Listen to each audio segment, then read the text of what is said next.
Barakaldoko Udal Euskaltegian gora egin du matrikulazio kopuruak.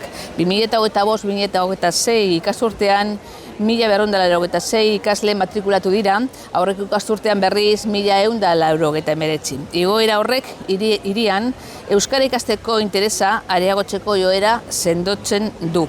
Lanean jarraitzen dugu, euskara ikaste herritar guztien eskura egon dadin, haien beharretara eta errealitateetara egokituz. Hazkunde horrek erakusten du gure euskaltegiak eskaintzen duen ereduak funtzionatzen duela eta bere gizataldearen ahalegina emaitzak ematen ari dira. Matrikulazio prozesua behin betiko itxi ondoren, balantzeak hainbat alderdi nabarmen erakusten ditu. Lehenik eta behin, talde presentzialen berakada txikia, aurreko ikasturtearekin alderatuta talde bat gutxiago dugu. Berakada esanguratsua espada ere, azken 5-6 urteetan beranzko joerari eutsi zaio eta horrek erakusten du ikasleak gure eskaintzaren barruan beste ikaskuntza eredu batzuk aukeratzen ari direla. Nabarmentzekoa da, halaber, jardunbiko taldeetan izandako gorakada, aurreko urtean, baino talde bat gehiago baitago, eta horrek prestakuntza eskari trinkoagoa erakusten du. Institutuetan, aurreko ikasturteko talde kopuru bera mantendu dugu, baina 23 ikasle gehiago ditugu. Talde txikiek ere gora egin dute, 2 talde gehiagorekin, nahiz eta zenbaketa orokorrean hauen garrantzia txikia den.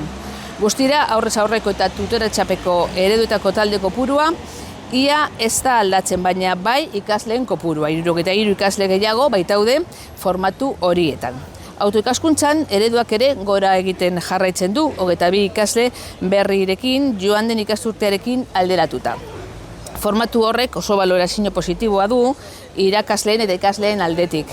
Ikusten ari gara autoikaskuntza geratzeko ezezik gero eta pertsona gehiago aukeratzen duela modalitate hori malgutasunagatik eta kalitateagatik.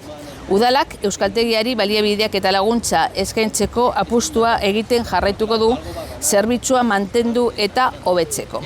Udal euskaltegiak oso positibotzat jotzen du herritarrek matrikulazioan emandako erantzuna, bai matrikularen hazkunde iraunkorragatik, bai prestakuntza ereduen egonkortasunagatik. Hori guztia irakasleen, euskaltegiak kudeatzen duten taldearen eta erakundetatik eskaintzen ditugun laguntzen konpromisoari esker da posible. Gai ekonomiko euskara ikasteko oztopoa izan ez dadin.